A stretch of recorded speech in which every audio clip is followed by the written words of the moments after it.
back to near Replicant. It's been a couple weeks since I finished ending A.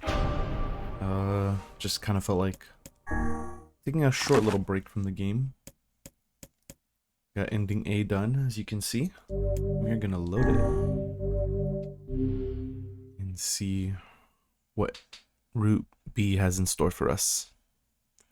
Kind of hyped to get back to it, since I think most of this will be story content. Whenever I interacted with Kaine, I was reminded about something from my past. Maybe my mind has been confusing her with my sister this whole time. Anyway...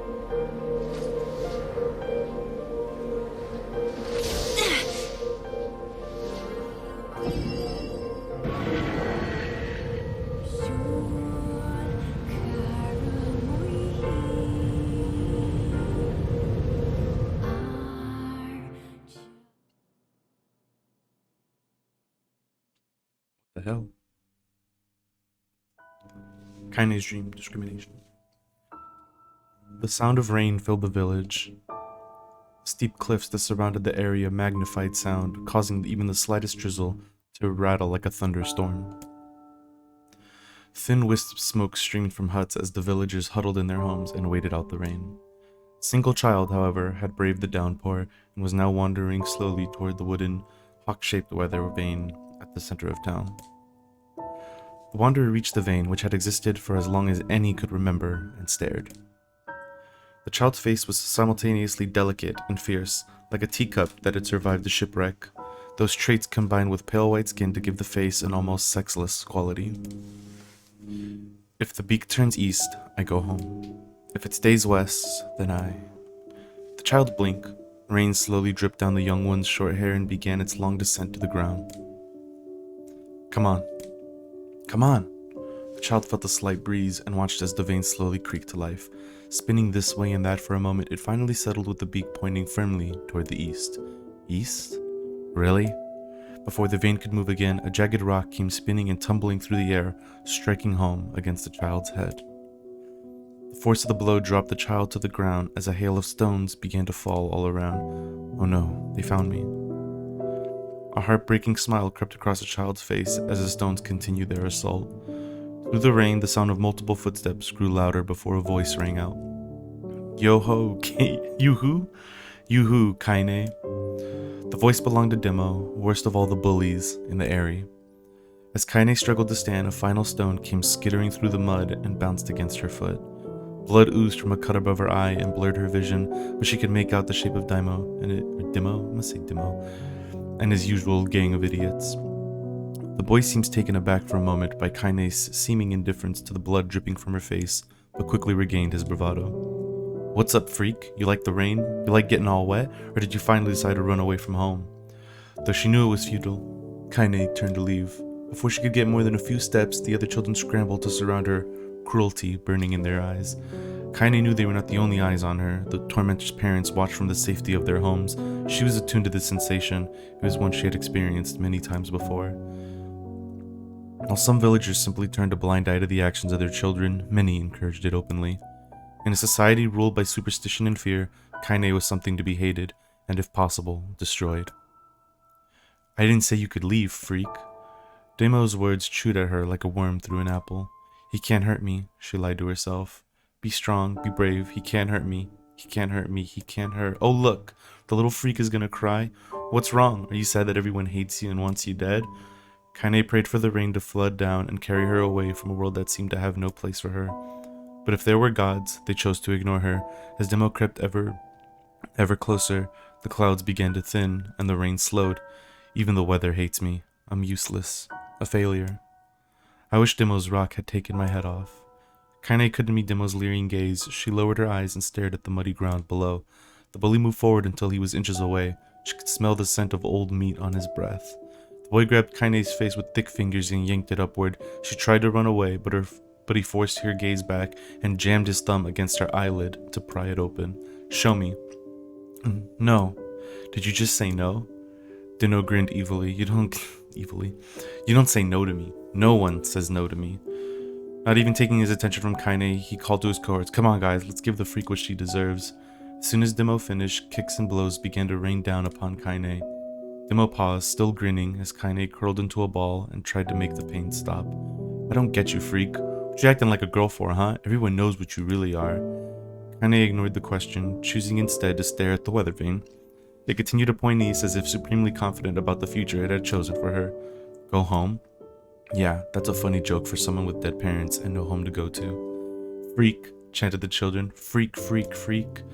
Kaine closed her eyes and listened to the rain, waiting for the pain to start again.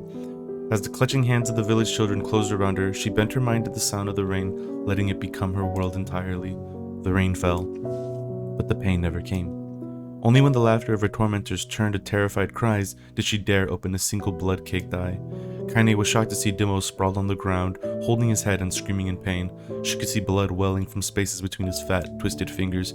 Oh my god, he's crying, he's actually crying. Deprived of their leader, the other children glanced back and forth between themselves, as if waiting for someone to step forward and take charge. When no savior emerged, they began an uneasy shuffle away from Kaine. But the young girl was the least of their concerns. Instead, their attention was wrapped on the ancient woman standing a few feet away. After struggling for breath for a moment, she finally spoke in voice thick with rage. "Hurts like a bitch, don't it? And I suggest you scatter before I throw another one. And if any of you little bastards ever touch my Kaine again, I'll do far worse than throw a rock. You can count on it." The old woman crouched down and gently touched the hand Demo was using to cover the wound. Before he could think to protest, she ground her palm into the wound and twisted back and forth. "Ow!" he screamed, leaping to his feet. "Stop it! What are you doing?" "Quit whining. Ain't no one ever died from a scratch. You hit me with a rock, you stupid bitch. A big one. That thing could have killed me." The old woman shrugged. "Death is the best cure for stupid." Demo's face twisted with rage at her words. Locking his eyes on Kaine, he took a step backward and spat on the ground. "Get out! Leave this village! No one wants you here! Either of you!" Seeing the old woman grab another stone, Demo and his companions turned tail and ran. As they fled, the old woman grabbed her side and barked out a single laugh. "Ha! Look at the fat boy go. Guess he's healthy enough to run from a fight." The woman's smile faded as she turned her attention to Kaine.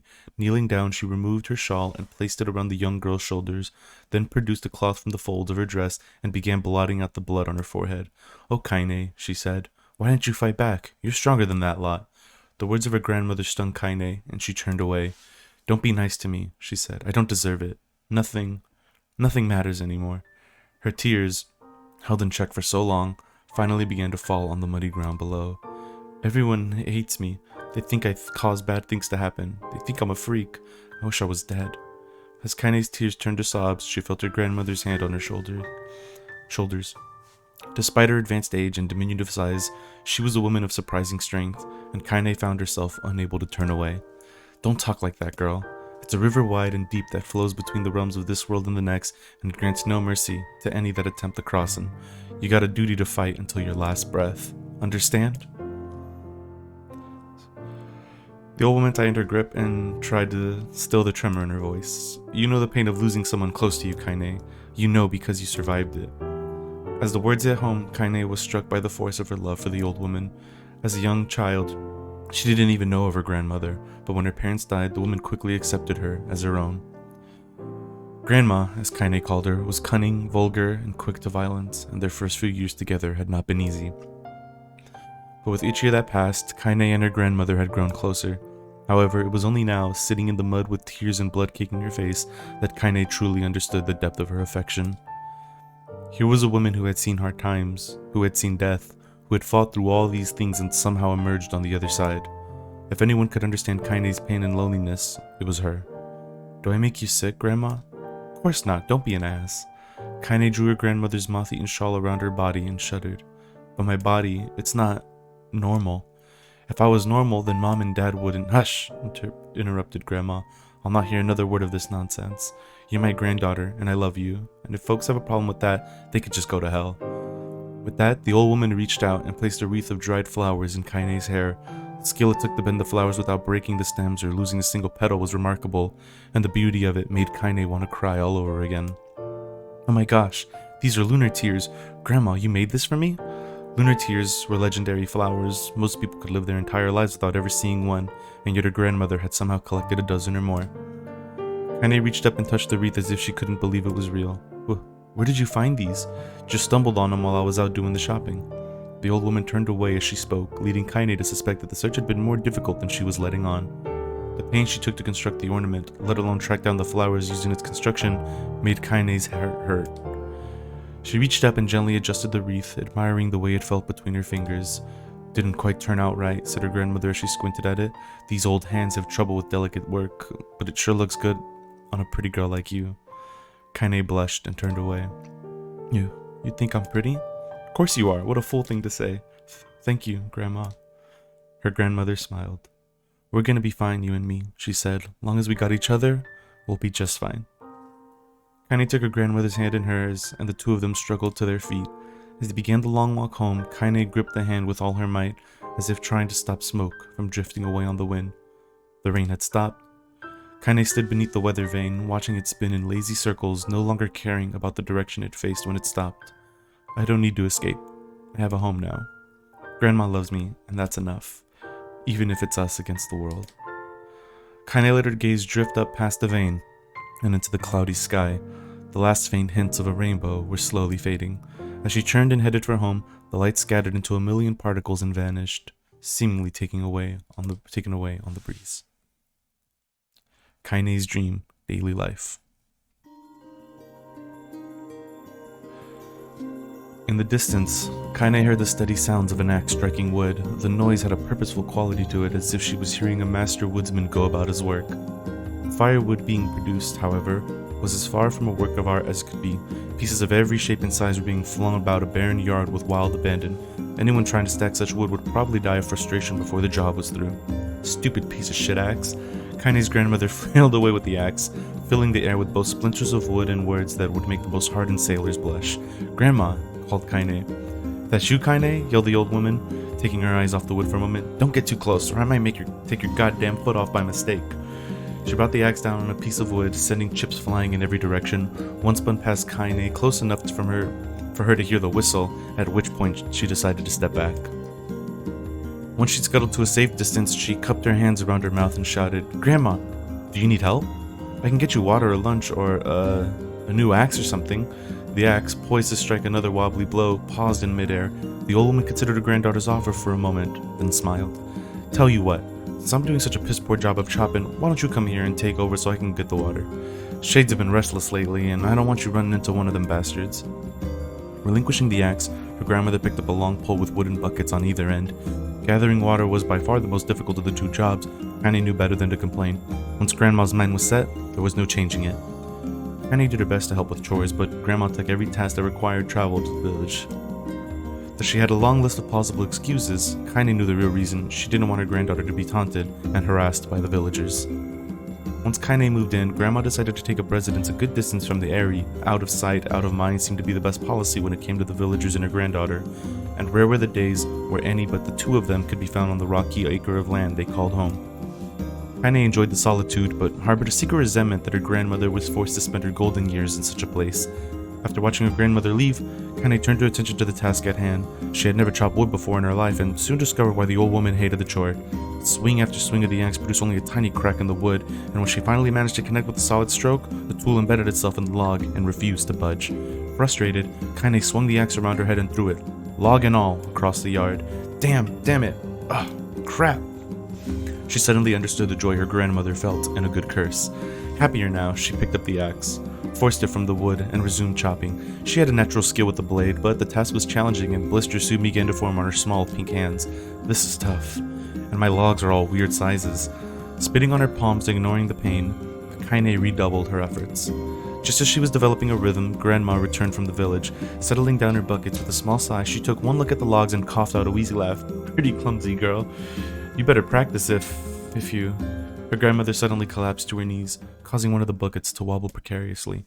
Eyes wide, Kaine dropped the axe and ran to her grandmother's side. Grandma! The old woman shook her head and pointed a trembling finger at the bucket. Get the bucket. Can't let it spill. Kaine steadied the bucket with a foot as she knelt by her grandmother. A small bit of water sloshed over the side and made a new home in the hem of her dress, but Kaine didn't notice. Grandma, what's happening? Crazed with panic, she grabbed her grandmother by the shoulders and shook. After a moment, the woman lifted her arms and battled Kaine away. Stop that, just stop, she cried, breathing heavily. It ain't like I'm dying, just tired from the trip is all. Kaine desperately wanted to believe her, but one look at the old woman shaking hands and worn face told her more than words ever could. Her grandmother had lived a long, hard life, and it seemed the bill was finally coming due. The time when her grandmother watched over Kaine was ending. Sooner than either of them had feared, the positions would be reversed. The next morning, Kaine came to the side of her grandmother's bed and took her wrinkled hand. Grandma, you're sick and you need medicine. I'm going to the village. The old woman shook her head and tried to rise, but Kaine gently pushed her down. It's all right, she said. I'll be fine. Her grandmother fixed her with a gaze that could melt steel. After what seemed an eternity, she finally lowered her eyes and sighed. Well, I don't like it, goddammit. But I guess I should quit being so stubborn and let you grow up. The old woman watched as Kaine strapped on her boots and made her way down the road to the village. Hours later, as an unseen sun made its way across a dark and rainy sky, she was still watching. Kaine moved at a brisk pace, checking her pockets every few minutes to make sure the money her grandmother gave her was still there. Every noise caused her to spin on her heels, making sure she wasn't being stalked by a shade, or worse, Dimo and his gang. She encountered neither tormentors nor shades, and Kaine finally found herself at the entrance to the village. The few adults she could see glanced sideways at her, then muttered to each other behind raised hands before slinking away from the shadows. Her heart racing, Kaine took a series of rapid, shallow breaths and tried to calm herself. I have to prove myself. I have to help Grandma. I have to be strong. She chanted these words to herself over and over as she slowly made her way. Finally, her eyes settled on a rotund older woman who was angrily waving her arms in the air and telling anyone who would listen exactly what she thought of Kaine's presence. Hey lady, said Kaine with bravado that she did not feel. Where's the apothecary? The woman's flaggy cheeks shook in bewildered anger. How dare this thing speak to me, they seemed to say. But Kaine saw that her eyes held a different emotion. Fear. Yeah, we're both scared, lady. Trust me on this one. Which way? Kaine repeated. The woman pointed at a small building to her right before hitching up her dress and stumbling off in the other direction. Kaine cringed, expecting a stone to come flying from the assembled crowd, but none came. Her mind was filled with a strange sense of pride as she made her way to the apothecary, but the new emotion had little time to take root, for as soon as she opened the door, she noticed a familiar customer at the counter. It was Dimo. He'd clearly been sent here on some kind of family errand because his gang of followers was nowhere to be found. Oh my god, he sputtered. What are you doing here, freak?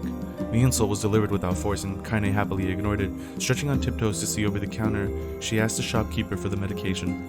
Ha, barked Dimo. That old bitch finally keel over? Go to hell, Dimo. The boy's eyes grew so wide they seemed ready to fall out of his head, but before he could let fly a comeback, or worse, a punch, the apothecary told him to knock it off before he kicked them out of the store. Dimo slunk out of the shop, cursing Kaine under his breath. Once he was gone, she allowed herself to breathe once more, taking a brief tour of the shop while the owner prepared her medication. Countless tiny bottles filled the cramped store, each with a label written in some indecipherable language. An ocean of aromas assaulted her nose, creating a scent that was exotic, but not altogether unpleasant. Seeing such a variety of supplies gave Kaine a sense of peace. Surely, in a world so vast, there would be a place that she could call home. On the far wall behind the counter rested a portrait of a stunning young girl. The picture had once contained bright, vibrant colors, but time had worked its cruel magic and they were beginning to fade. The beauty of the work, however, remained undiminished. You like that picture? Kaine turned to find the apothecary with a small vial of medicine in his hand. His eyes were gentle but sad, and they seemed to stare through her and into nothing as he spoke. That's my daughter. I sketched it when she was just a little girl. She's been dead a long time now. Kaine didn't know how to respond. She just stared at the portrait and tried to come up with the right words. Pictures are wonderful things, continued the shopkeeper. They let the ones closest to you live on forever.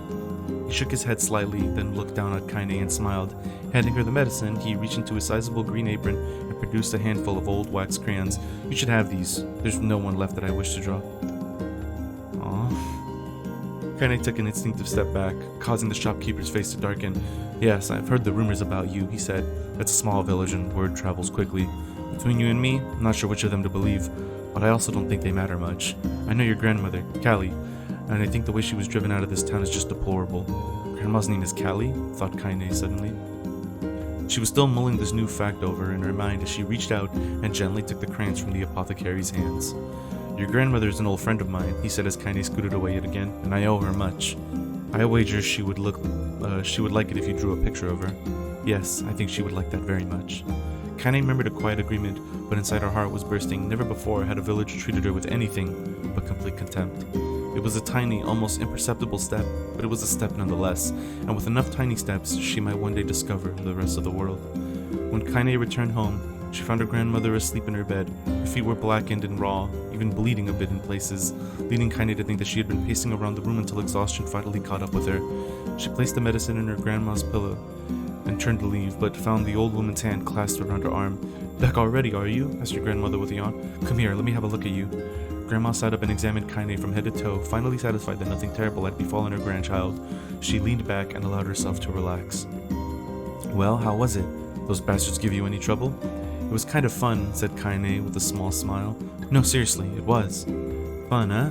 asked her grandmother in a voice which implied she believed anything but. "Uh-huh. So anytime you need me to run an errand, just let me know." As she spoke, Kaine removed the crayons from her pocket. After a brief explanation of their source, she informed her grandmother that she was going to sketch her portrait. "A portrait of me? Ridiculous. No one wants to stare at a wrinkled old crone." "Grandma, it'll make you live forever." "Horseshit," said her grandmother, throwing back the sheet from her bed. "Living forever would just piss me off. Now put those crayons away and help with dinner." But Kaine would not relent, and in the end, Grandma found herself leaning against the wall of their house, as if posing for a master artist. Kaine took up the crayons, eyed her subject carefully, and set to work. Just as her grandmother was about to nod off, Kaine finished the piece. After staring at it for a bit, she released it from her grip and let it slowly drift to the floor. "It's terrible. It doesn't look like you at all." "I'm sorry, Grandma. I thought these crayons would, make drawing easy or something." The old woman's eyes narrowed at her granddaughter's disappointment. "Let me be the judge of that," she said, ignoring the pain in her back and reaching for the paper. The sketch could have been a person's face. It also could have been a boulder, a lump of clay, or an incredibly misshapen loaf of bread, all rendered in a chaotic array of colors. The old woman stared at the picture for a long time, then slowly wheezed out a laugh. "Oh, Kaine," she said between laughter, "you truly are my blood. You're as clumsy as me, and I love it. But, hush, I won't hear any more bull about how ugly you think it is. It came from the heart, and I'll treasure it always." True to her words, the old woman gave the picture a place of honor above the kitchen table. In the days that followed, Kaine would often catch her staring at the portrait with a strange smile on her face, an action she interpreted as silent, mocking laughter. It was like sound coming outside. A week later, Kaine could stand it no more and asked her grandmother to take the artwork down. "Hush," said the old woman. "I'll take this down when they roll me in my shroud." She pondered this for a bit, then turned to Kaine and dropped to one knee. "Listen to me, girl. Seeing this picture makes me happy in a way I've never felt before, and it makes me want to go on, so that someday you can feel the same happiness." It was a moment that burned itself in Kaine's memory, a perfect blend of pride and love and joy that came together to form a lifelong remembrance. She swore to never forget this moment, to never forget that old woman who had made her place in the world possible. Time moves on.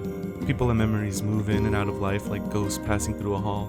But this moment will be different, Kaine swore, because I will remember it forever. Forever. Kaine's dreams. Separation.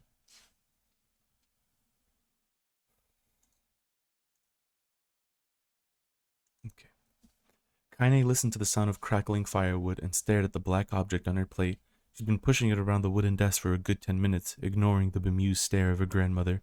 Finally, she summoned her courage and gave the object a brief sniff. A sharp, bitter scent flew up her nostrils and made its home there, causing her face to twist with disgust. "Grandma, I can't believe you want me to eat a bug." The old woman threw some more wood under the cooking pot and snorted. "It's no bug, you fool girl. It's a berry. Why the hell would I be feeding you bugs?" "Yeah, well, it sure looks like a bug, and I think it's burnt or something, because it smells terrible." With that, Kaine held her nose and threw the berry in her mouth, chewing as little as possible. "Oh yeah, that's terrible, all right." "Why, you little brat," laughed the old woman. "Look at the sass on you. You've been spending too much time with me, and that's a fact." 5 years had passed since the moment when Kaine's grandmother saved her from the bullies. As is often the way with two stubborn people, their relationship had grown in fits and starts, but moved forward all the same. Meals that used to be somber affairs were now filled with laughter and hurled abuse in equal measure. Kaine could not remember a time when she had been happier. As the years went by, Kaine started to shoulder more and more of the daily responsibilities. Her grandmother's leg grew weaker by the day, and she could no longer do many of the chores she used to take for granted, and so this morning found Kaine lacing up her work boots with a breakfast of burned berries rolling through her belly. "Where are you going today?" asked Grandma suddenly. Kaine looked up, surprised. The old woman rarely asked for specifics anymore. "Well, I was gonna check out the kelma trees and see if they were ripe. I thought we could make some jam or something. Oh, and I'm going to pick up some flagstones, so I need to take the wheelbarrow." "Flagstones? What in the hell for?" Kaine stared at her grandmother, then held out an arm and swept it around their home. Constructed mostly of cloth, rope, and rubble, the old place sagged like a boxer in the final round. Grandma, a dying cat could shoot through this house. We're gonna build a stone wall so we have some protection. The old woman laughed, exposing her toothless grin to the world. God damn, girl. If a bunch of thieves want to ransack this old place, let them come. We've got nothing worth stealing anyway. I'm not worried about thieves. I'm worried about shades. People saw one west of the village yesterday. The old woman tilted her head and stared at her granddaughter. Well, shoot, I don't know why you have to do it today. You can worry about it some other... Grandma. No. If I don't go to the Kelman trees, we won't eat tonight. You know that. A confused expression passed across the old woman's face, and for a moment, she was a small child, lost at a carnival. Yes, she said after a bit. Yes, of course you're right. I'm sorry, Kaine. Lately, it seems my mind is... She didn't finish the thought. Instead, walking over to her nightstand and gently taking the wreath of lunar tears from the drawer. The flower's petals had aged to a brilliant whiteness, and Kaine thought it was more beautiful now than the day she first received it. You're gonna be a true woman soon, Grandma said as she placed the flowers in the girl's hair. So that means less chatter about shades and building defensive walls and more talk about how beautiful you become. Annoyed, Kaine reached up to remove the garland, but the look on her grandmother's face stopped her hand. You're a beautiful thing, said the old woman, and there ain't another like you in all the world. I'm very proud of you. Okay, Grandma, that's enough goddamn compliments for one day. Such a mouth on you. Where did that come from? Gee, I wonder. I'll teach you to sass me, girl, yelled Grandma. Suddenly, she lurched forward and grabbed Kaine by the ears, pulling her around the room with a crazed grin on her face. Grandma, yelled Kaine in a quaking voice. Grandma, stop it, what the hell? The old woman stared at her and blinked, then slowly held her wrinkled hands out as if it was the first time she had ever seen them. I don't know what happened there. I'm sorry, girl. Sometimes my mind just... Kaine thought the look on her grandmother's face was the most heartbreaking thing she had ever seen. Listen, she began. Maybe I should stay home after all. No, I won't have you stay here to keep an eye on an old codger like me. You go get your fruit and your wall and whatnot. I'll be fine. And when you come back, I'll have a nice grasshopper dinner waiting for you. Kaine rolled her eyes, then kissed her grandmother on the forehead and made ready to depart, trying desperately to ignore the worry that was gnawing at the walls of her heart. Kaine could feel the old woman's eyes watching her as she moved down the path. Don't turn around, she told herself. But in the end, the temptation was too great. She spun on her heels for one final look and saw a small, bent woman standing in front of a ramshackle hut with a sad expression on her face. God, she looks so old now. It's like the wind could reach down and just carry her away. Kaine worried about her grandmother all day, causing her work to suffer. What little fruit she could collect was tossed carelessly into the wheelbarrow. She only found a couple of stones before losing interest in the project. Finally, as dusk approached, she decided to call it a day. Cursing herself for the lack of focus, Kaine pushed the nearly empty wheelbarrow back down the path. As she crested the final hill, she suddenly froze in place. The wheelbarrow froze from her fingers and collapsed on its side, sending a few pieces of wrinkled, brown fruit rolling back down the hill. Her gaze was transfixed by a thick black cloud that hovered just ahead. Tracing its path with a finger, Kaine suddenly felt her stomach knot in on itself. No, oh gods, no. Her grandmother's house was ablaze, the flames licking up as if trying to touch the sky itself. Grandma! Grandma! Kaine ran then, faster than she had ever moved in her life. Once she tripped on a stone and went sprawling into the rocky ground, but she leapt to her feet and continued running, unmindful of the blood that spilled from her wounded hands and knees.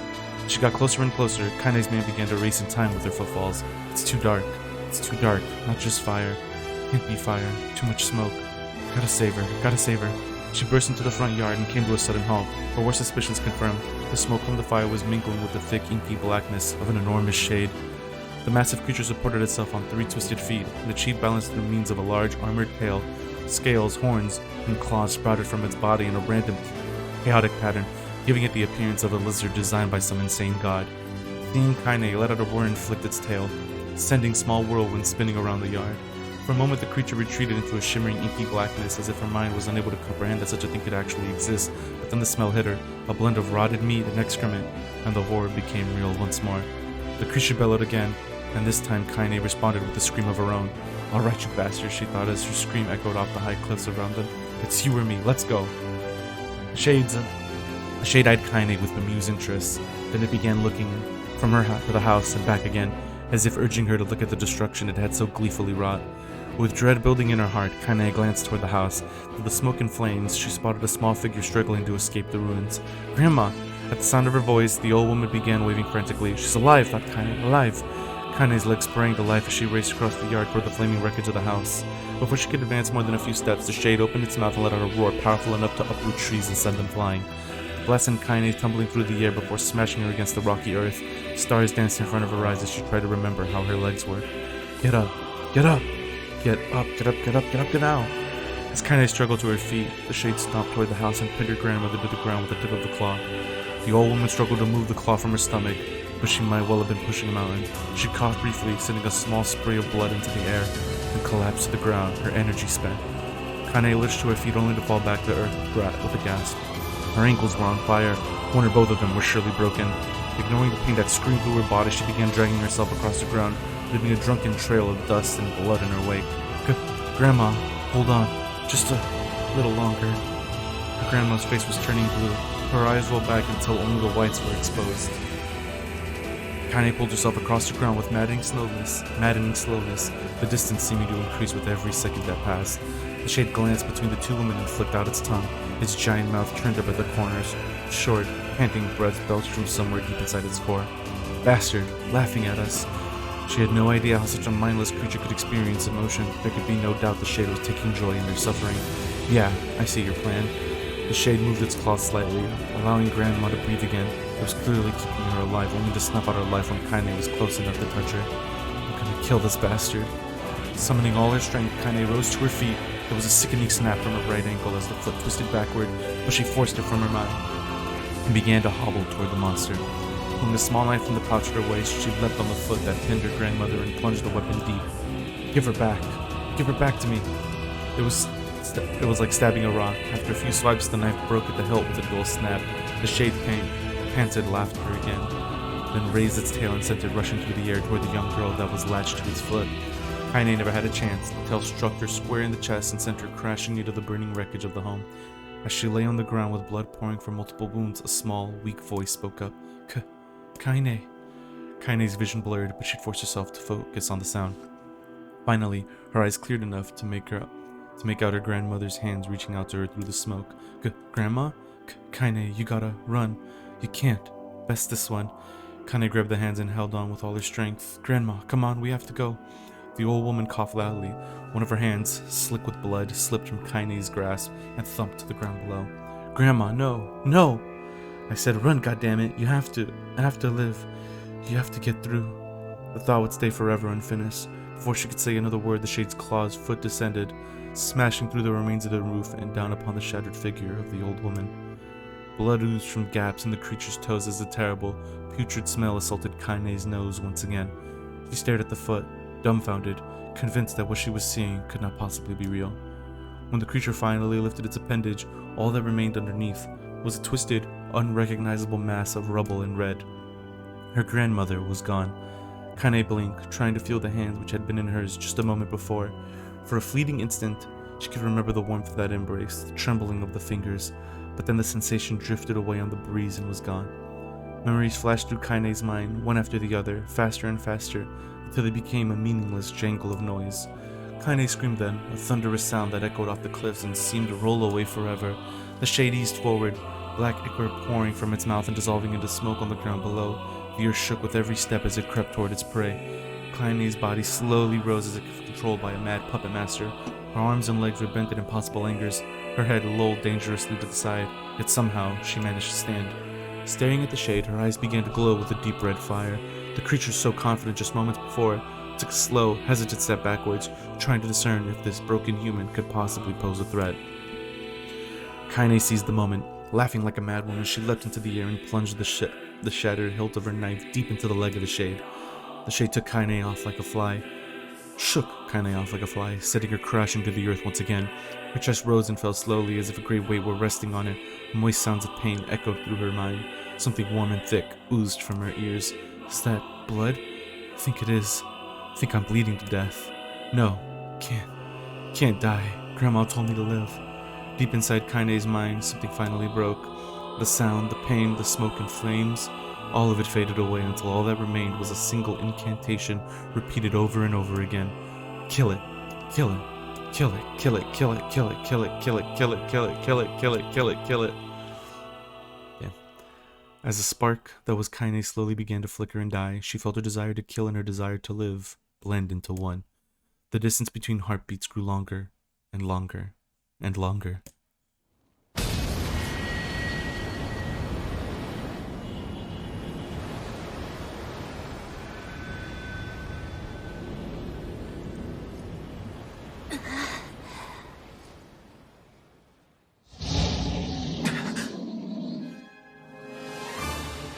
The beast approaches.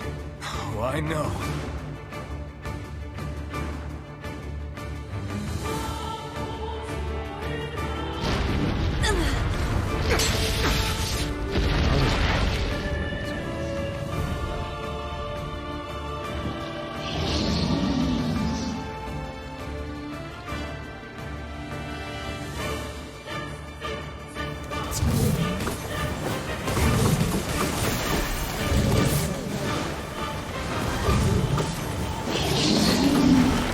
What anger this creature must have. How did it even survive these past 5 years?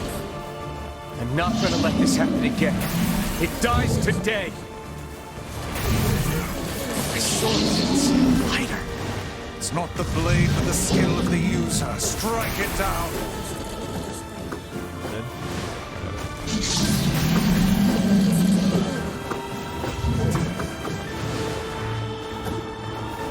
Got one. I had the guy. I have the HUD turned off. It's a little tricky.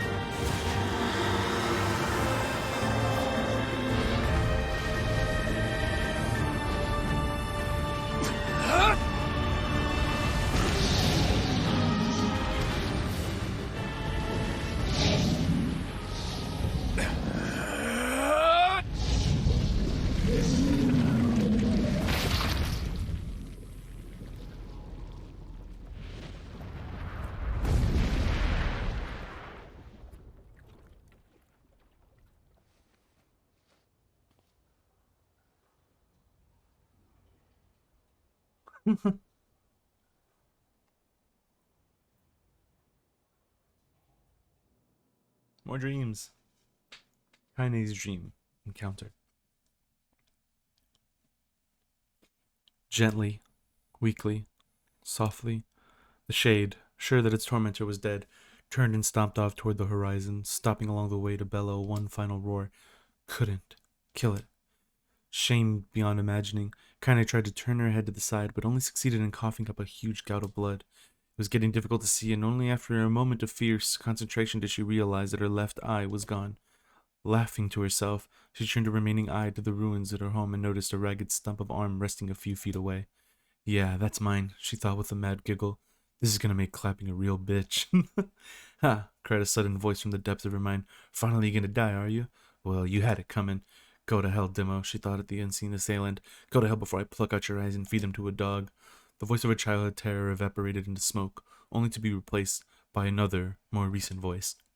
Hold still, said the apothecary, materializing from the ruins like a ghost. I want to draw you. That way you can live forever. No, stop. Don't want to make live forever. Want to die right here. I see, he said quietly. Well, if that's what you want. The spectral shopkeeper fluttered in and out of existence for a moment, then produced a piece of paper and sketched quickly. After a few seconds, he turned the page to Kaine and smiled. Since you rejected my offer, I decided to draw someone else. It was a picture of her grandmother, real as life. Kaine opened her mouth to thank the man, but stopped as the picture began to blacken in the middle. Before she could say anything, dozens of multi-legged insects began to swarm across the image, tearing at it with sharpened pincers. Stop, no, don't hurt that picture.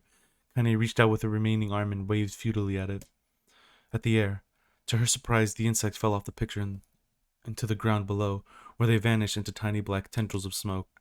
Relieved, Kaine turned her good eye back to the picture, only to open her mouth in a silent scream. The sketch now showed her grandmother as she truly was, a smashed, unrecognizable lump of nothing. The apothecary smiled, then broke into a jolly dance. See that? He cried as he danced his jig. It's perfect now. She looks just like you. Ha-cha-cha-cha. The fuck?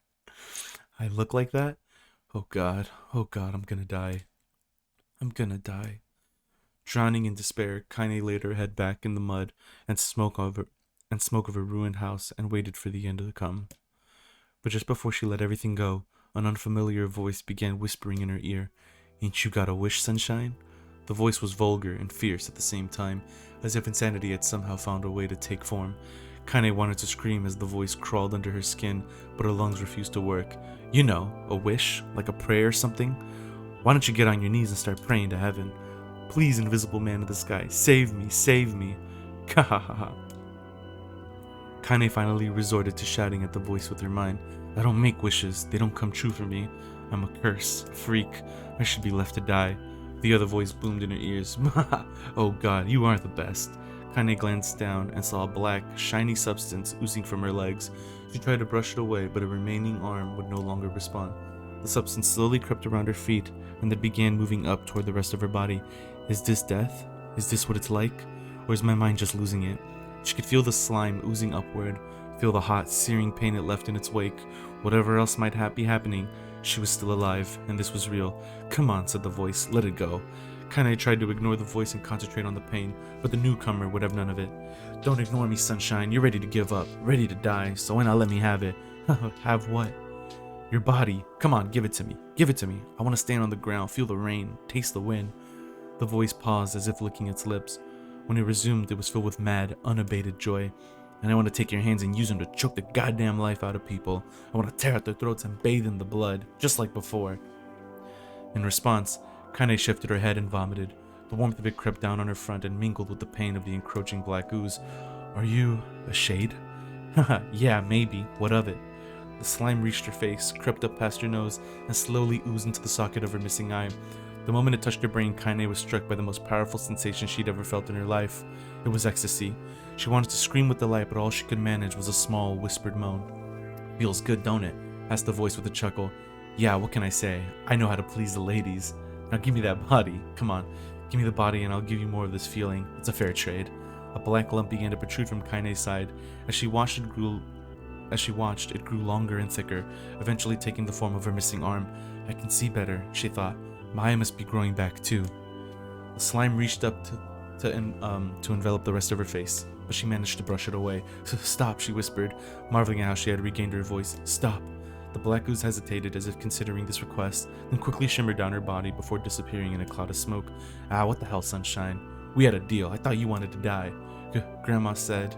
Can't die yet. A brief image of her grandmother, bloodied and broken, flashed before her eyes. She saw the shade that had killed her and heard its mocking laughter, then closed her eyes and forced the image from her mind. Her whole body was quaking with rage. When she opened her eyes again, they burned bright red. That thing took my grandmother. I have to kill it before I die. Kaine glanced down and saw a mysterious pattern. The pattern of the shade burn itself into her left arm. Well, I'll be damned, said the voice cheerfully. Look at that, sunshine. I think you and me are going to be good friends. Kaine stared intently at her arm. The more emotional she felt, the more the letter seemed ready to puncture her skin and begin infecting the rest of her body. The arm clearly had a will of its own now. Stop. Gotta stop. Holding her left arm in her right, Kaine took a deep breath and tried to calm herself. Come on, don't fight it, pleaded the voice. Hate's my favorite dish, and I'm hungry. Let it go. Feel the anger. Burn with the fire of revenge. Thirst for blood. Then go out there and shut up. Shut up and get the hell out of my body. Your body? Oh, that's rich, sunshine. Real rich. Look, why don't you just up and die so I can have this body all to myself? What do you say?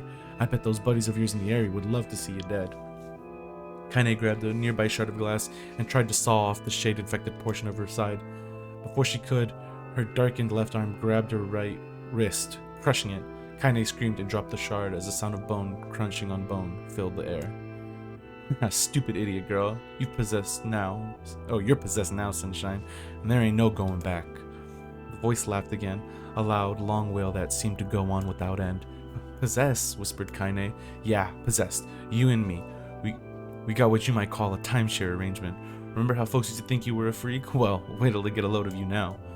Kaine looked up, tears in her eyes. The sky seemed smaller somehow, darker. Is this because of that shade? Is this how they see the world? So, listen, heard the voice. I know this whole possession thing seems a bit sudden, but it ain't all bad. There's plenty in it for you, too. I'm a very powerful creature, sunshine, and now that power belongs to you. You got enemies, people you want to kill? I can make it happen. That little fat kid who kept picking on you, that big old shade that squashed your granny, we'll wrap them up in their own assholes. No more abuse for you, sunshine. No more pain. Wait, said Kaine. You're a shade. Why would you help me kill another shade? What, you think I'm some kind of racist? Some killing snob? I don't give a good goddamn who you murder, honey pants. I just want to drink from the well. Kaine considered this as she struggled to her feet, the power of the shade coursing through her. The smoke from her house was drifting away with the wind, and she enjoyed the way the cool evening breeze felt on her new left arm. After a long pause, the voice spoke up again. So, how about it? You and me, we could have some good times together. Look, I'll even take care of the bloody part if you don't want. Fuck off, asshole. I'll handle the killing. Screamed the voice. I was gonna say screamed the racist. Look at you go. Oh, Sunshine, we're gonna have so much fun. So listen, my name's Tyrion, and if you ever need me, I'll just be hanging out on this piece of meat you call a heart. Now get to it. The more you kill, the more your heart turns rotten and sour, and I like rotten and sour. Kane found herself nodding at the voice. Yeah, she said. Yeah, I think this can work. I'm gonna find that shade and I'm gonna strangle it with its own guts. And when I'm done, I'm gonna do the same to you, Tyrion. Count on it. Ha! I've shit bigger than you, so good luck with that. Oh, and hey, one more thing. Right now, you and me are sharing this body, but if you ever run out of hate, if you ever, go soft, then I'm gonna take over everything. So keep on killing, Sunshine, and watch your back. The voice grew fainter and gradually faded away, fading to somewhere deep inside Kaine herself. Kaine waited until she was sure the voice was gone, then waved her new left arm around a few times. It feels perfectly normal, she thought. It feels like mine. Desperately, she began poking and prodding at the new limb, determined to find something wrong with it. She didn't want it to feel normal. That would mean the creature inside her had already won. I am not a shade, I am Kaine. Repeating this mantra in her mind, she slowly began digging through the rubble of her house, being careful to ignore a certain red-stained spot in the corner. Finally, after what seemed like an eternity of heartbreaking work, she found what she was looking for. It was the wreath of lunar tears. Though it had been through hell and back, the garland's petals were as bright as ever. Kaine started to place it in her hair, then slowly lowered the wreath and stared at it. I'm sorry, Grandma. I'm so sorry. But I don't deserve to wear this anymore. I'm possessed, corrupted, a freak. And this time, I don't think there's any going back. Holding the flowers to her heart, Kaine fell to the ground and sobbed. As night gradually lightened to dawn and the people of the Eyrie rose to their daily lives, she remained in that position, as if tears could somehow wash away the horror that now infected her world. Alive! Stay alive! Stay alive! Grandma. Kaine, you gotta live! You gotta come back to us!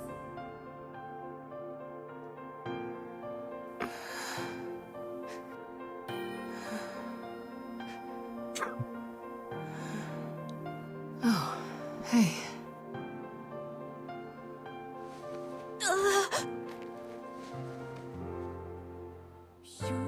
Game up a little bit.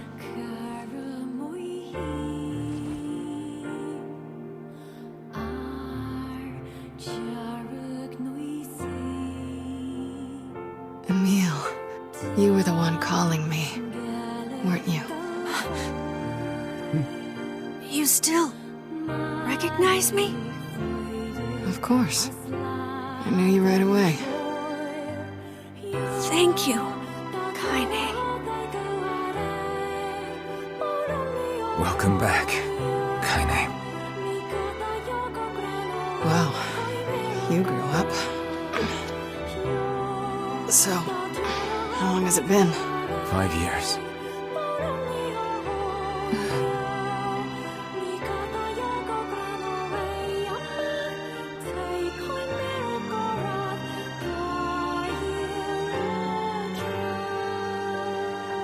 Shit. That's a long time.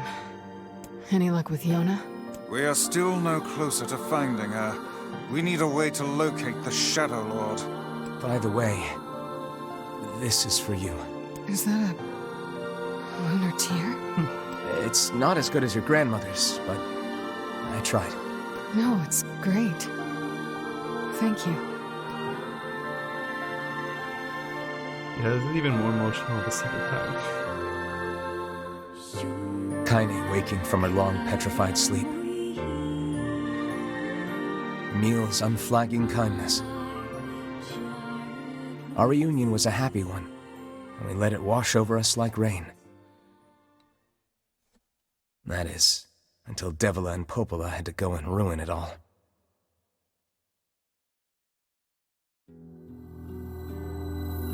Are you kidding me? You can't be serious! Please, try to understand. People are tired and scared, and... I'm sorry. I'm sorry you have to bear the brunt of that. This is crap, and you know it! It's okay. We can sleep outside. No one's sleeping outside. You and Kaine saved this village, and now they want to run you out? People are afraid of us. And really, I understand. I mean, look at me. As long as you're still with us, I can deal with it. Right, Kaine? I'm used to sleeping outside. But... We'll see you later. Sorry about this.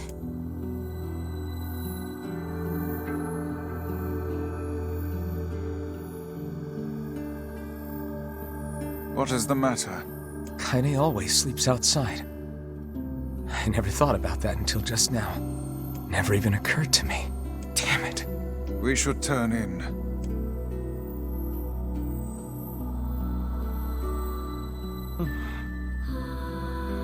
I didn't get much sleep that night.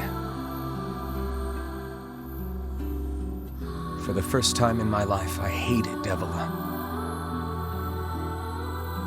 For the first time in my life, I doubted Popola. But those feelings are pointless in the end. They said and did what they did for the sake of the village. To protect it from the horror of the Shades.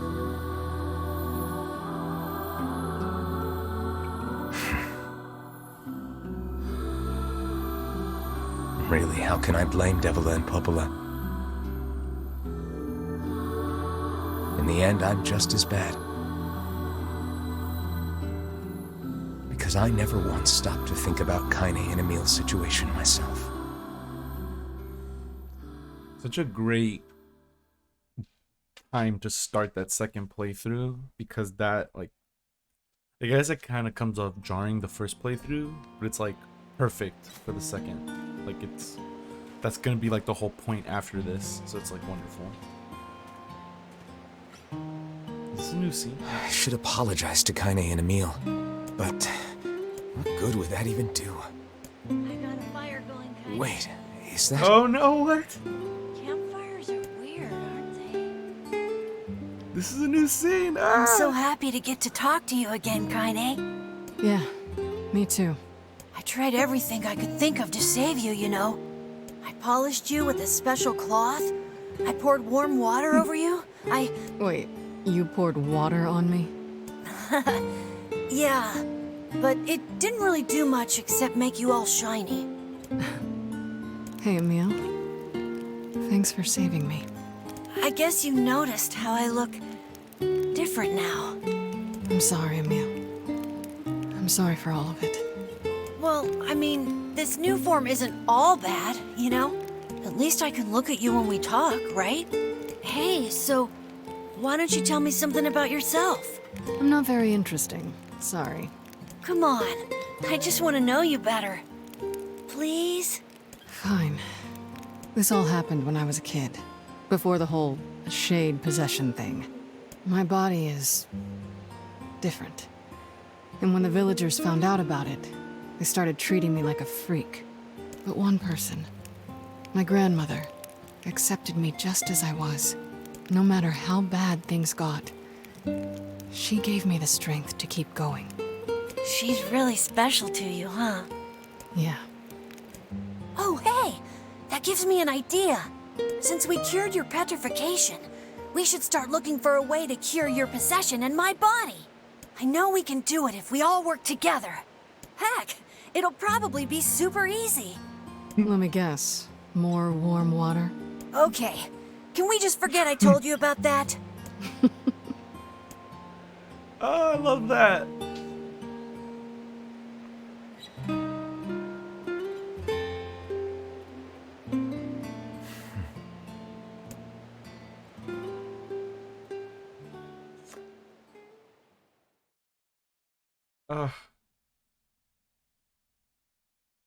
Has Devil of Hooch tastes good.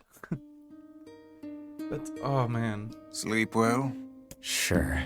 And yet your red eyes tell a different tale. Don't be so hard on yourself, lad. I need to go see Devila and Popola. Very well.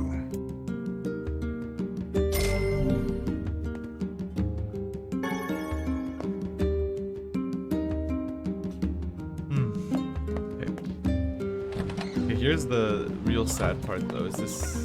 Oh, fuck yeah. No! Alright, that's fucking lag. What if I...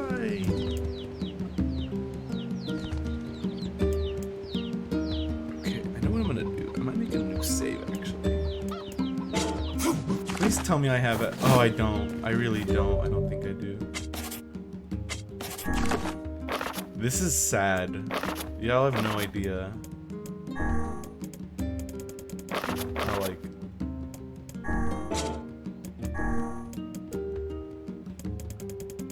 This is actually fucking depressing. Gosh, okay. Like, cause last time when I played the game, I hadn't cultivated my fucking lunar tears. And now it's too late to get the seeds from them.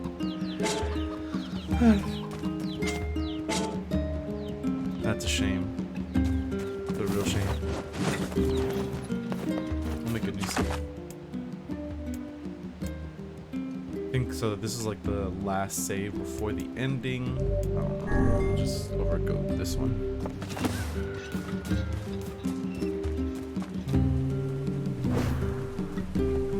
Hey. Oh, hi. I kinda thought you'd never talk to us again.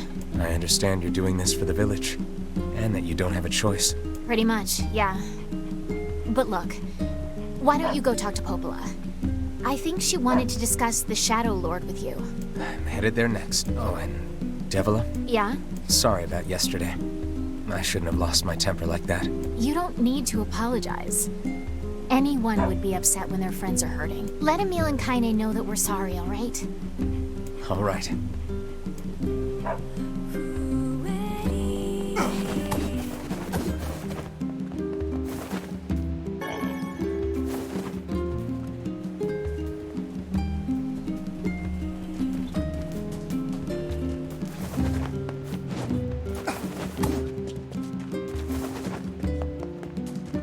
I might just go do this part, depending on how long it takes. Like I'll go to the Shadow Lord so we can get to the next part, and then I might stop. I might play some Stardew Valley later. No promises. These next routes are gonna be like so much quicker Popola? though. Oh. Hello. Look, I want to apologize for yes. Stop. You didn't do anything wrong. Yeah, but neither did you. You're just trying to protect the villagers. And I jumped down your throat for it. It's very kind of you to say so. Regardless, please don't let it trouble you. Ahem. I believe there was something you wished to discuss with us. Oh, right. Yes, about that. You know about the lost shrine, right? The temple where I was first discovered. That's it. Well, it seems that the Shadow Lord's lair is connected to it somehow.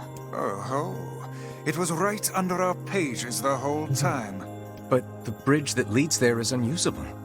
So take a boat. A boat? Yes. The canal's finally been repaired. It took a lot longer than expected. What with the shades and all. I also asked them to provide a boat at the path to the Lost Shrine's back entrance. The ferryman will let you use it free of charge. That should make it easier for you to move from town to town. Thanks, Popola. I feel like you've done so much for me. I'm really grateful. All right. I'll see you around. And for the love of everything, be careful. Bet.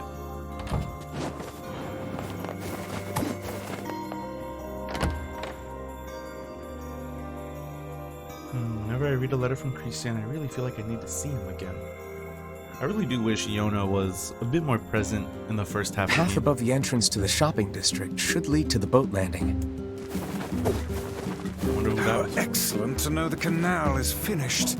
Hopefully this puts our days of running all over behind us. The faster we can move, the faster we can save Yona. Facts. Let's use it as often as we need.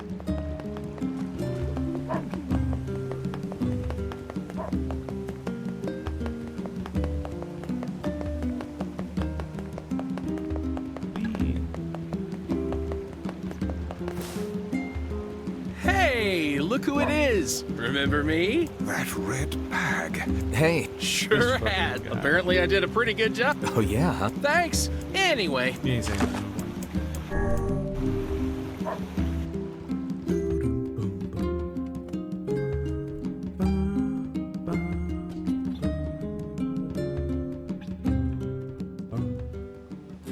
the Lost Shrine's up ahead, just past this cave. Bet. As well as the Shadow Lord's castle. Let us make haste. Whole squad back together.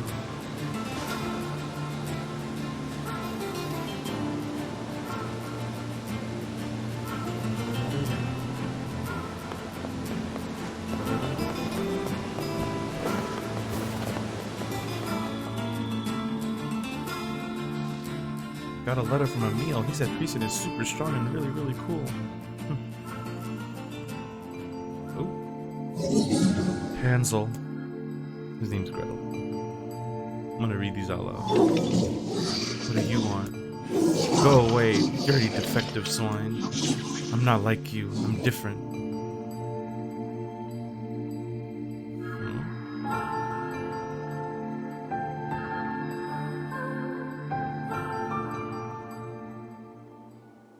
Yeah, this is where we start getting the real story, the real scoop.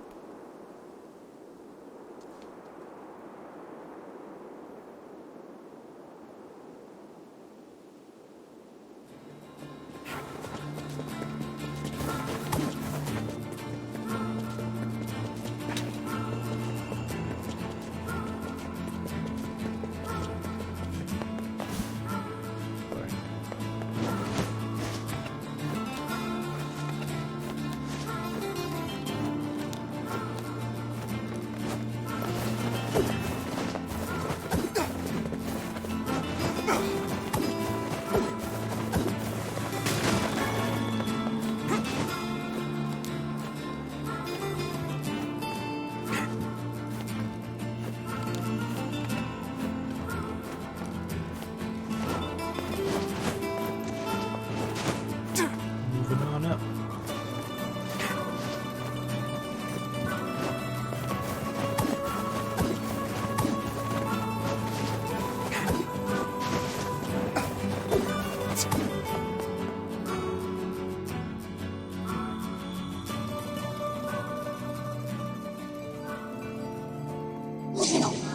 You again.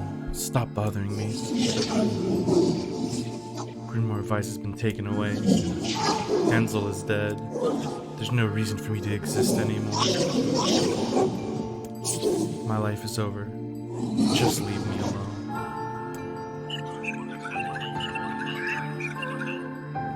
What?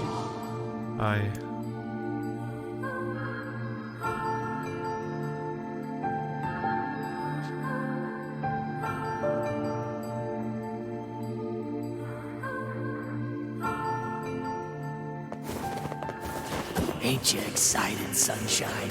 We finally get to bathe in blood. Don't talk to me. I want to kill so bad I can barely stand it. Very tempted to jump around. Really don't need to fight anyone.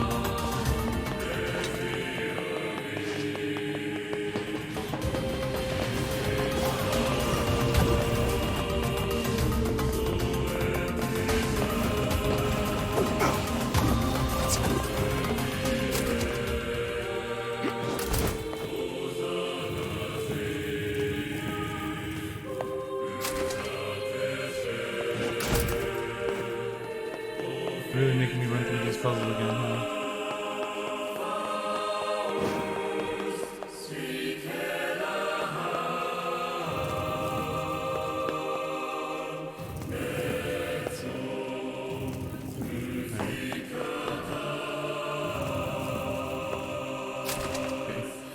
This is all too easy. Thanks, Vice.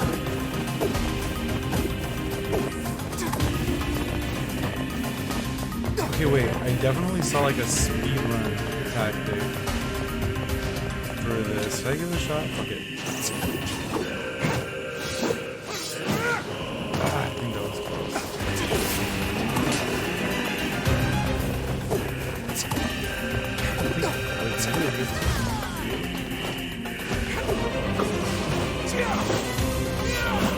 I think I can.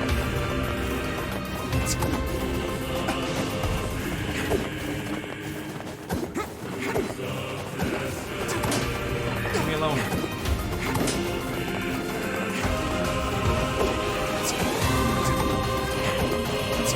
Song's a fucking banger though.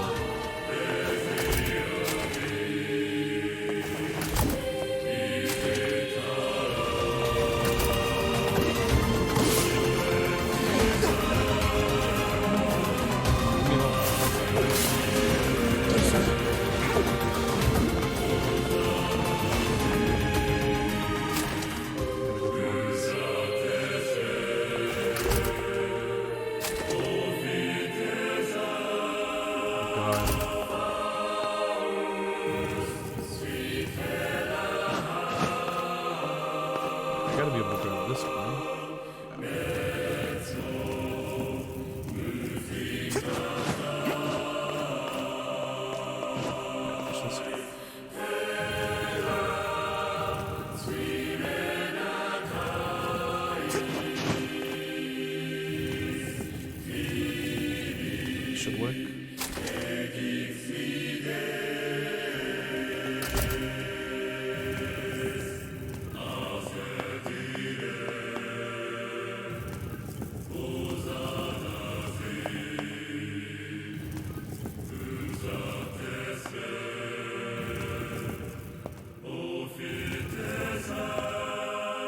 No, stop. Actually, no. No.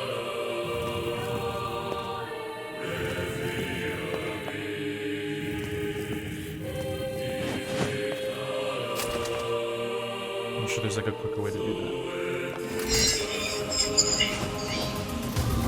that. What's with these guys? Certainly not your garden variety, Shades. Their bodies aren't fully functional.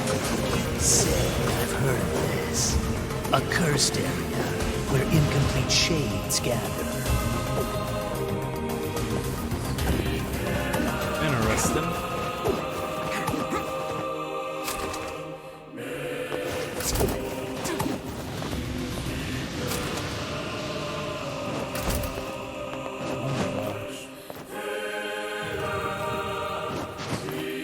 I can't believe they make me run through the puzzle again.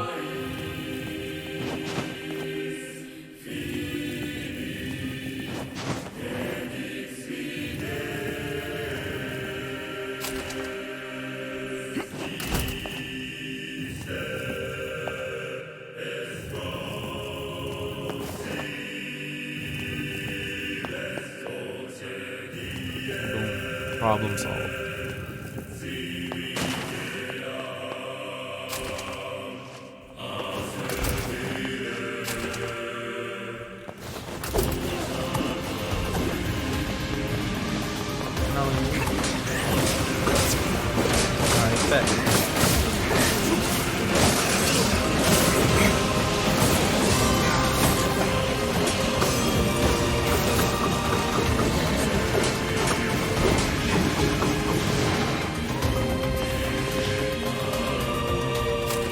Got their ass.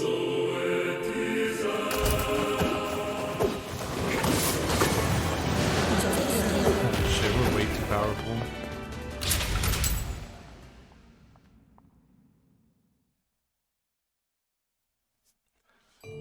I'm fast as fuck, boy. I've treated you all poorly. I mocked you, betrayed you, all because you went gestalt before the change was complete. But after all this, I think I can understand you. I think we can speak as equals. This makes me very happy. I hope we can spend the rest of our life.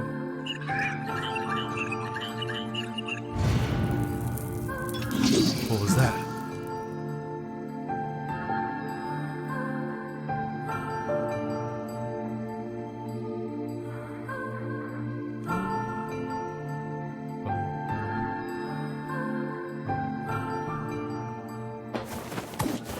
Kaine, Emil, look, from now on, I'm going to sleep outside with you. Why? I can't accept that you aren't allowed in the village. It's stupid. So you're staging a protest? Fun! Don't waste your time. But it just feels wrong. Well, that's really nice of you, but you still don't have to stay out here with us. Emil. You got a super important mission. You can't sleep out in the rain. What if you catch a cold? Besides, I love camping in Kaine. Sometimes we sit around the fire and tell stories, or roast. Emil, that's enough. I got a fucking image to maintain. Still funny. Shit. Oh, you go this way though. Oh, cool. We seem to be surrounded by a mob of helpless puppies. Just kick them aside. Oh man, are these the ones that were in there?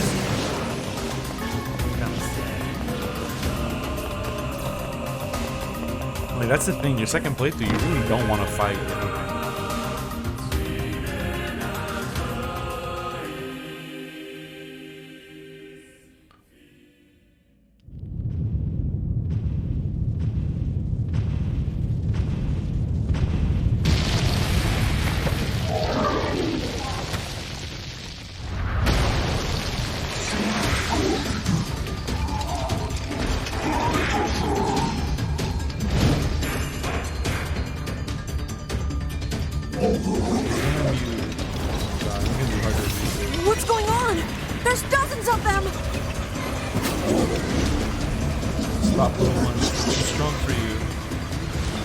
These are creatures of the darkness. Lure them to the light. Pathetic to the end, I see. Aim for that statue. It's the leader. Not the leader. His eyes rely on them.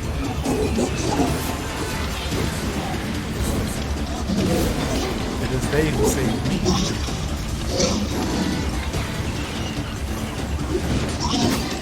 Stop hurting my friends. Second pick is so fun. Oh, you're funny. I'm gonna start crying here.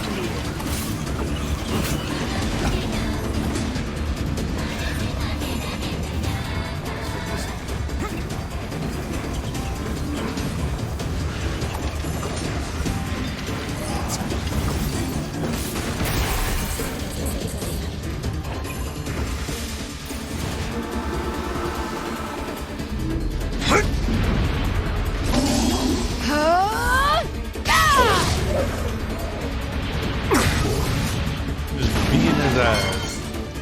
Have you felled the beast?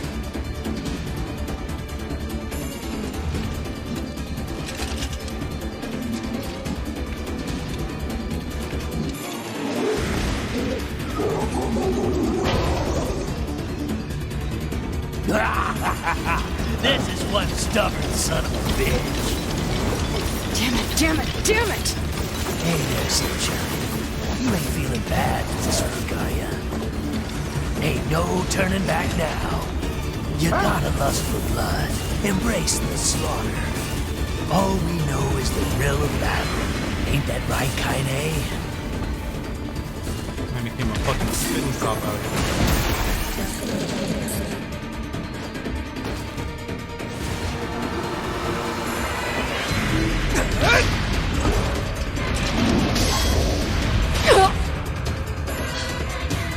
Kaine! Well, you just got her back.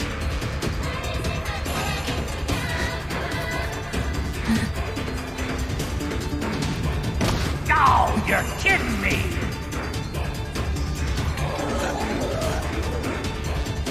Kaine! Come on, you stupid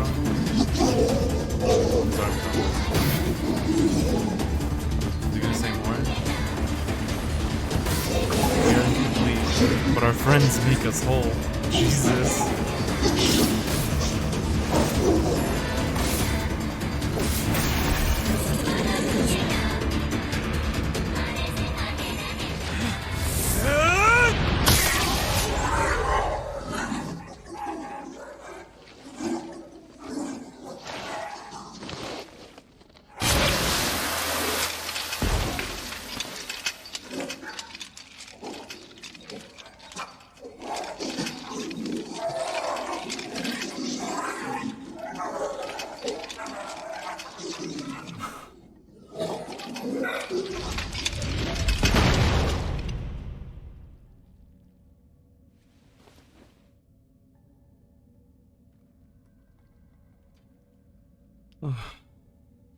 Kaine! Are you alright? Kaine! I fear there is little we can do for her. No! Kaine!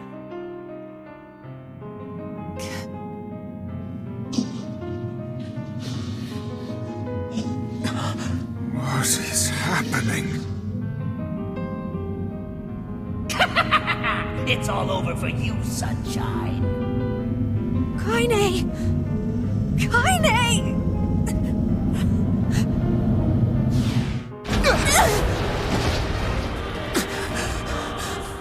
Gotta help him beat back the shade.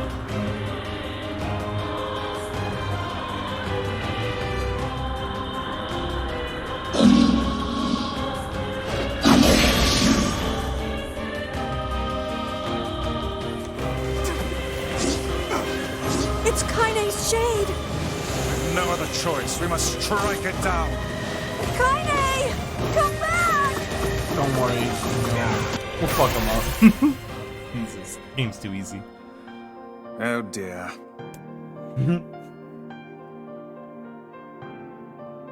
Kaine! Kaine! Kaine! I couldn't hold it back. I can't be with... We're always going to be together, Kaine. If you transform again, we'll just stop it again. As many times as it takes. I don't care how tough it is. We're gonna get you back. I like sleeping outside because I'm with you, Kaine. I'm able to ignore my appearance and keep going because of you. I'm weak, and I'm sad, and I'm lonely. But you make me strong. You're my friend, and I need you. So don't you dare leave me.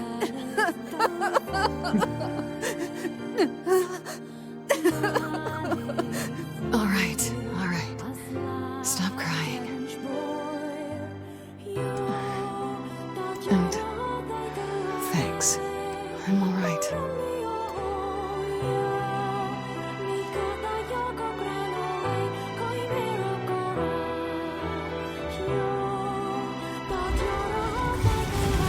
Over there.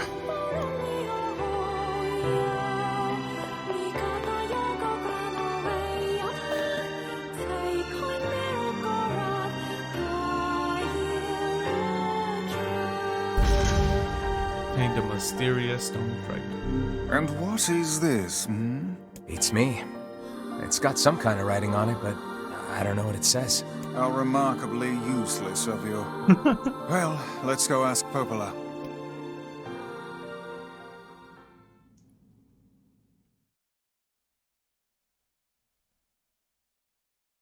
It's a cipher of some kind.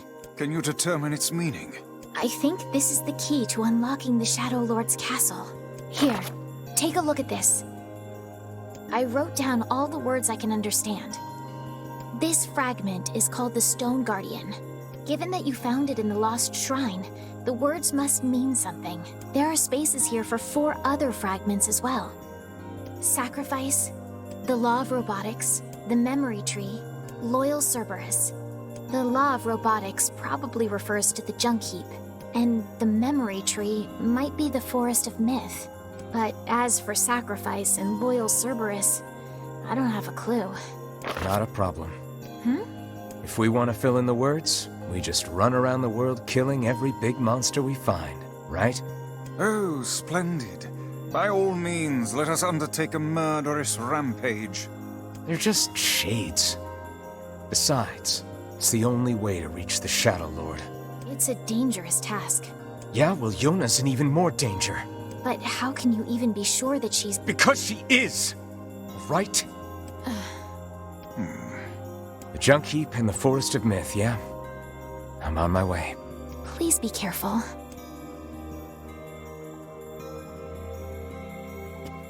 Oh, and listen. About Kaine and Emil.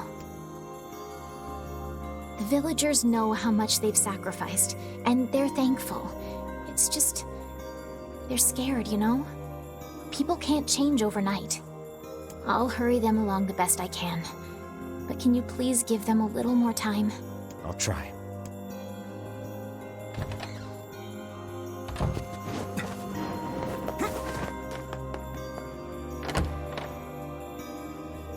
Okay.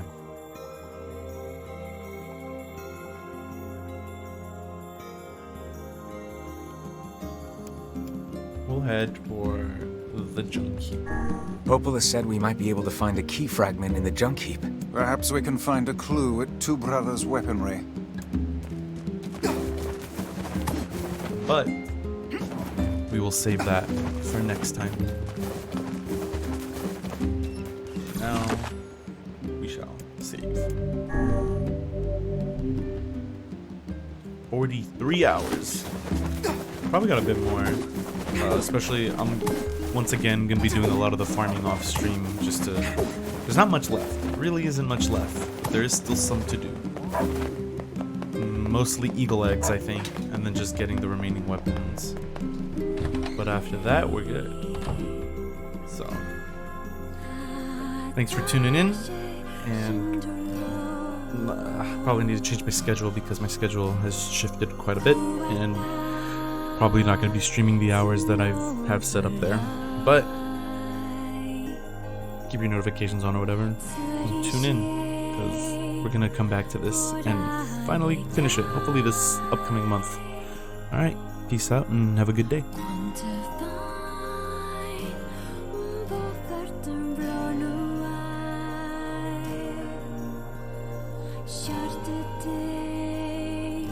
Shaky